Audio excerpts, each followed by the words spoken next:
Ivy trying to take showers from outside. What a beautiful scene. And Angel still don't know what to do.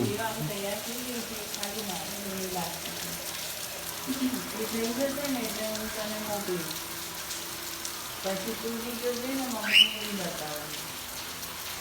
અને અમે તો એને છે ને TV સાથે એટેચ કરીને મોટા સ્ક્રીન પર જોઈએ, એટલી મજા આવે છે જોવાની, બહુ મજા આવે. તમે લોકો છે ને બધામાં પાર્ટ ના લીધો યાર, બહુ ખોટું કર્યું. બધામાં પાર્ટ લીધો જ ને તો બહુ મજા આવે.